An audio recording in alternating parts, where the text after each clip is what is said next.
बिस्मिल्लाहिर्रहमानिर्रहीम। My name is Salman Khan from Khyber medical university Peshawar. आज हमारा जो लेक्चर है वो है केम्यू का स्लाइड BSN चैप्टर नंबर 2 जो पार्ट 1 है होमोस्टासिस का part 1 anatomy and physiology. Anatomy और फिजियोलॉजी का जो होमोस्टासिस टॉपिक है, जो होमोस्टासिस चैप्टर है उसका पार्ट 1 है। तो आज हम पढ़ते हैं होमोस्टासिस। तो आइए होमोस्टासिस क्या चीज़ है। होमोस्टासिस एक ग्रीक वर्ड है, ये एक ग्रीक वर्ड है जिसका माना है होमो का माना है सेम एंड स्टेटस का माना है स्टैंडिंग और स्टॉपिंग। तो असल की होमोस्टासिस क्या चीज़ है। Homeostasis actually it is the struggle of the body to maintain its internal environment. Homeostasis एक कोशिश है बॉडी का जो क्या करे, जो इंटरनल एनवायरनमेंट का जो एनवायरनमेंट है वो मेंटेन करे।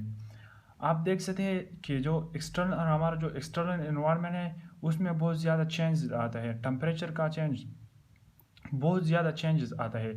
लेकिन हमारा जो इंटरनल बॉडी है वो हमेशा मेंटेन रहता है, उसमें कोई चेंज नहीं आता।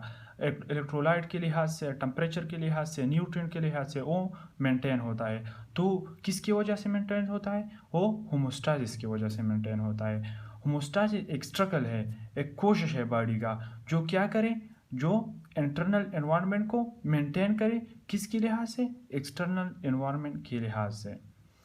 जो होमोस्टासिस जो चीज़ें मेंटेन करते हैं वो क्या क्या चीज़ें है। Internal environment, internal component of homeostasis, वो चीज़ें जो होमोस्टासिस मेंटेन करते हैं उसमें एक है ऑक्सीजन और कार्बन डाइऑक्साइड। जो हमारा ऑक्सीजन है इंटरनल एनवायरनमेंट में वो 100 mmHg होना चाहिए और जो कार्बन डाइऑक्साइड है वो 40 mmHg होना चाहिए।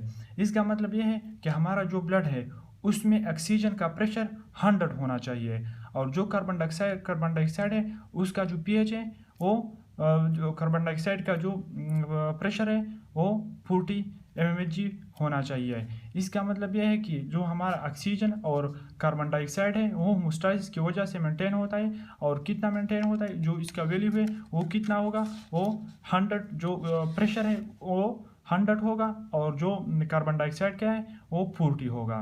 जो प्रेशर है ब्लड में ये होना चाहिए ब्लड में इसका प्रेशर। दूसरा नंबर जो है वो है pH की, हमारे ब्लड का जो pH है ब्लड का। याद रखिए कि जो इंटरनल एनवायरनमेंट हम ब्लड को कंसिडर करते हैं, तो जो ब्लड का pH है वो 7.35 होना चाहिए। जो इंटरनल एनवायरनमेंट का है वो होमोस्टासिस कंट्रोल करता है। जो तीसरा है वो कंसंट्रेशन ऑफ न्यूट्रिएंट है और concentration of salt and electrolyte है। ये भी होमोस्टासिस कंट्रोल करता है, होमोस्टासिस मेंटेन करता है ये चीज़ें। अब हम आते हैं कि वो कौन से सिस्टम है जो होमोस्टासिस को कंट्रोल करता है। जो होमोस्टासिस के लिए एक प्रॉपर सिस्टम नहीं है बॉडी में, लेकिन ये जो कम्बिनेशन ऑफ सिस्टम है वो कंट्रोल करता है होमोस्टासिस को। मतलब जो इंटेगोमेट्री सिस्टम है, जो स्किन है, ये भी होमोस्टासिस को कंट्रोल करता है। और दूसरा नंबर जो है वो nervous system and endocrine system.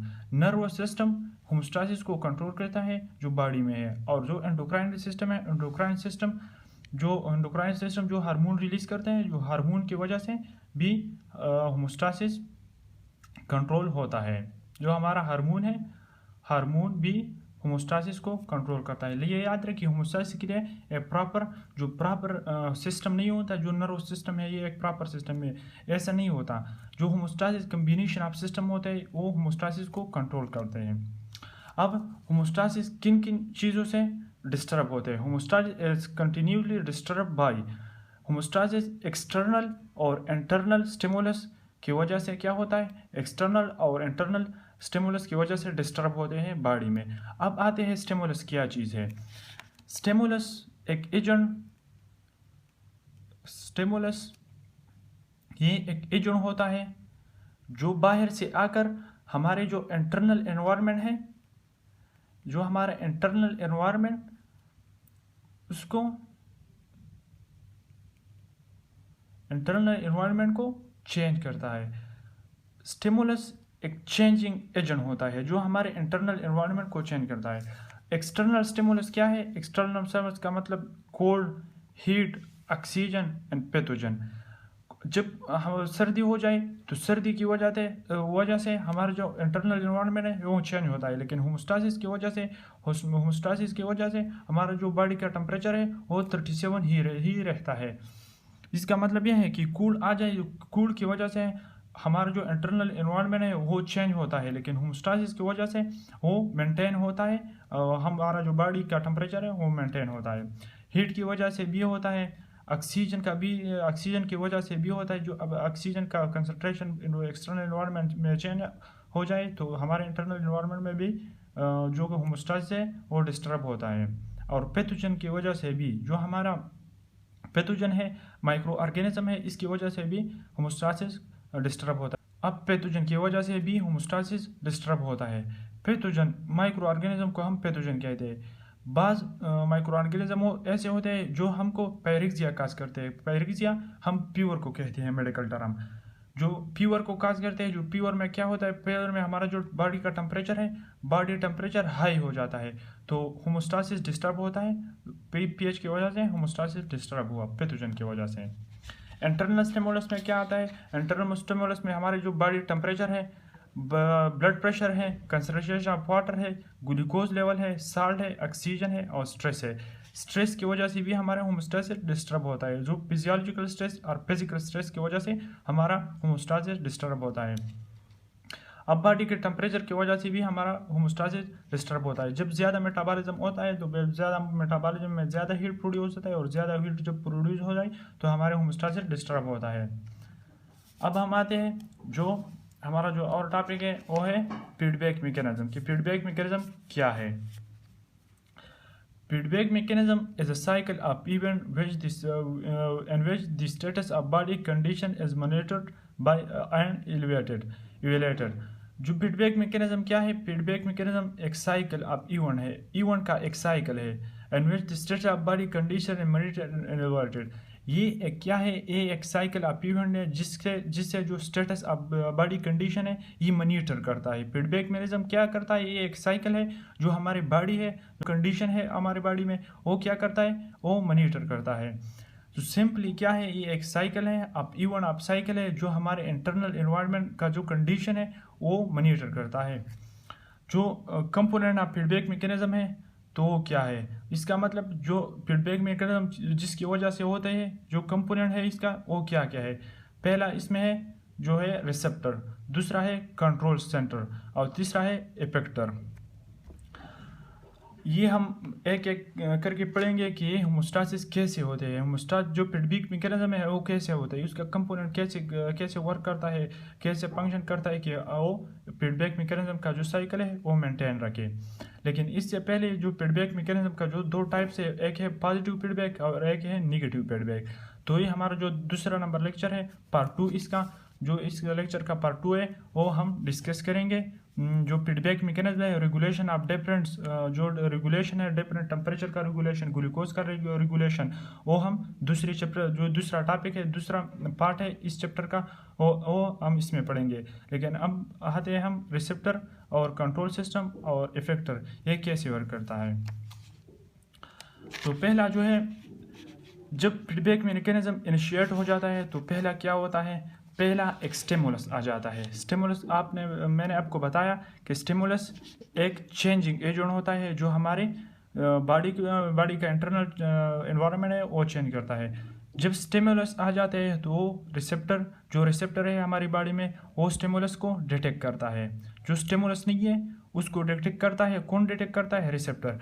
अब रिसेप्टर क्या चीज़ है, रिसेप्टर एक्चुअली नर्व एंडिंग है।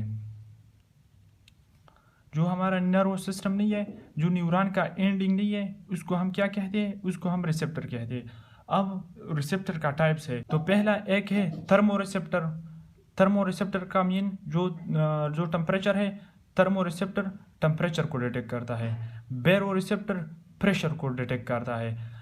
रिसेप्टर का जो टाइप्स है वो थर्मोरिसेप्टर, बैरोरिसेप्टर, रिसेप्टर का टाइप्स होते हैं जो डिफरेंट स्टिमुलस को डिटेक्ट करता है। इसमें थर्मोरिसेप्टर भी आता है, बैरोरिसेप्टर बहुत ज़्यादा रिसेप्टर है जो बहुत टाइप्स ऑफ स्टिमुलस को डिटेक्ट करता है। थर्मोरिसेप्टर टेम्परेचर को डिटेक्ट करता है, बैरोरिसेप्टर जो प्रेशर है उनको डिटेक्ट करता है।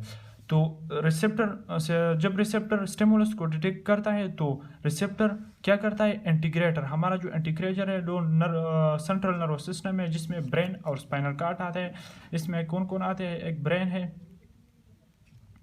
और एक स्पाइनल कॉर्ड।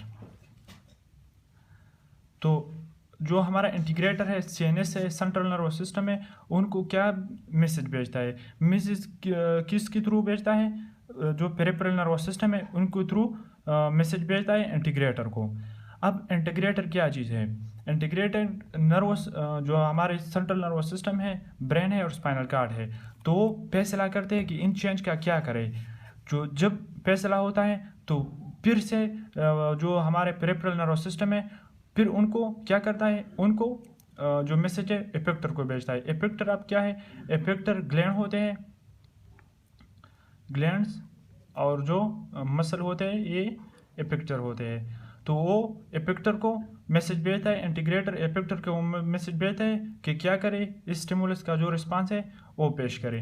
अब इसका एग्जांपल क्या है, इसका एग्जांपल है जो टेम्परेचर का एग्जांपल मैं लेता हूँ कि जब कोल्ड हो जाए, हमारे जो सर्दी आ जाए हमारी बॉडी में, जो सर्दी आ जाए तो स्टिमुलस है, सर्दी का जो स्टिमुलस है मतलब जो टेम्परेचर का जो स्टिमुलस है वो रिसेप्टर डिटेक्ट करता है, थर्मो रिसेप्टर वो डिटेक्ट करता है।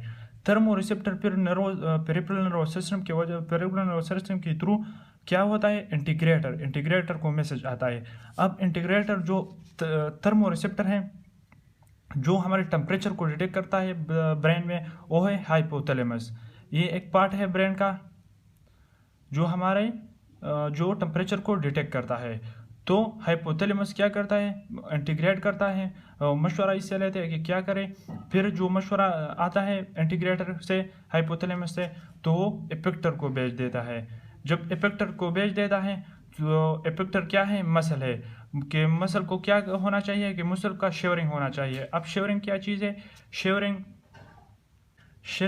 Involuntary contraction and relaxation of muscle है। जब मसल को मैसेज आए क्या करे, शेवरिंग करे, तो शेवरिंग क्या है, shivering involuntary action, contraction and relaxation है मसल का।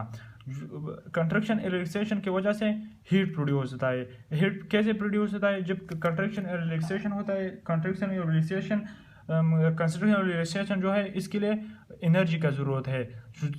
एनर्जी के लिए क्या होता है, एनर्जी के लिए मेटाबॉलिज्म होता है, और मेटाबॉलिज्म के थ्रू जो 40% एनर्जी प्रोड्यूस होता है और 60% जो है वो टेम्परेचर हीट प्रोड्यूस होता है। तो जब वो हीट प्रोड्यूस हो जाए तो बॉडी का जो टेम्परेचर है वो बढ़ जाते हैं और हम जो कोल्ड है, कोल्ड से हम बच जाते हैं।